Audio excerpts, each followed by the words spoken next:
Book Review, Mountaineering, The Freedom of the Hills. By Brian Hamilton. Mountaineering, The Freedom of the Hills is the ultimate guidebook for climbers, offering comprehensive instructions on climbing techniques, safety, and wilderness survival, making it essential for both beginners and experienced mountaineers alike.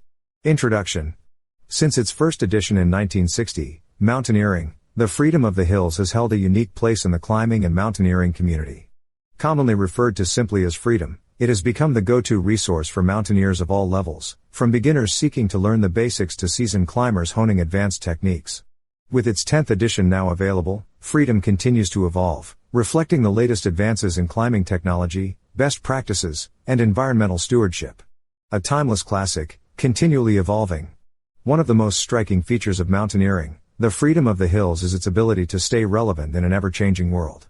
While many guidebooks become outdated within a few years, Freedom has managed to grow alongside the sport. The 10th edition is a testament to this, as it incorporates new material and updated practices while retaining the fundamental principles that have made it a classic. The book's content, researched and written by expert climbers, guides, and instructors, covers an extensive range of topics.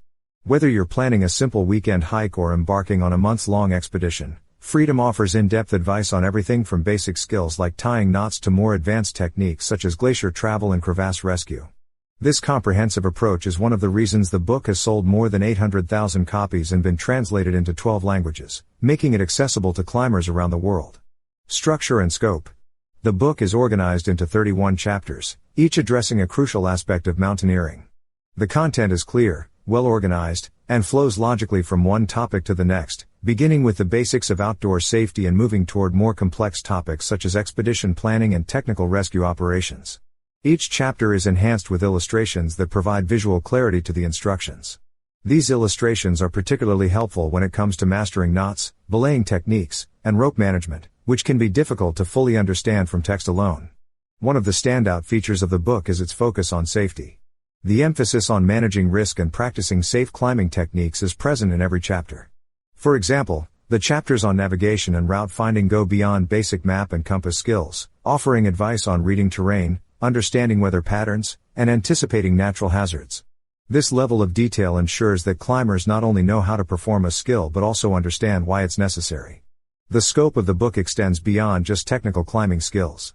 It covers essential wilderness survival techniques, including setting up a camp, preparing food in the backcountry, and dealing with medical emergencies. This makes Freedom not only a mountaineering guide but also a valuable resource for anyone interested in outdoor adventure. A practical resource for all levels. One of the book's greatest strengths is its accessibility to a wide audience. While the material can get quite technical in the later chapters, the early sections are designed for newcomers to the sport. Topics such as equipment selection, basic movement skills, and hiking safety are presented in a way that even those with no prior climbing experience can understand.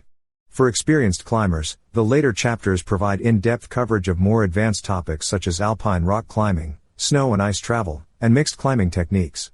These sections are written with an assumption of prior knowledge, making them highly useful for those looking to expand their expertise or refresh their skills. The book also serves as an excellent reference manual for climbers preparing for specific expeditions. The chapters on expedition planning, which cover everything from logistics and gear selection to psychological preparation, are particularly helpful for those venturing into remote or high-altitude environments. These chapters make Freedom a guidebook that grows with the climber, offering value at every stage of their journey. Environmental responsibility. One of the most notable updates in the 10th edition is its enhanced focus on environmental stewardship. In a world where outdoor spaces are increasingly impacted by human activity, Freedom takes its responsibility seriously. The book includes detailed guidance on minimizing one's environmental impact, following leave no trace principles, and understanding the long-term effects of mountaineering on fragile ecosystems. This reflects a growing awareness in the climbing community of the need to protect the environments in which they practice their sport. The inclusion of these principles is not just a token gesture, it's integrated into every aspect of the book.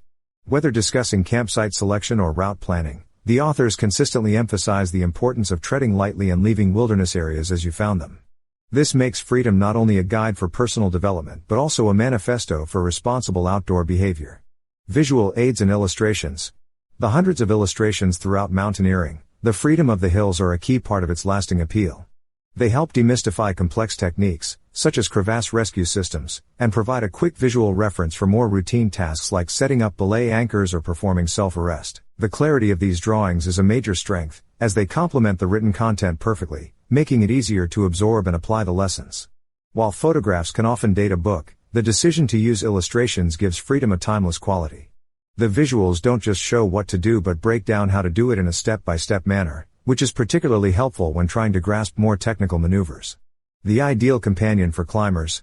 As climbers develop, their needs change, and one of the reasons Freedom continues to be so popular is that it evolves with them.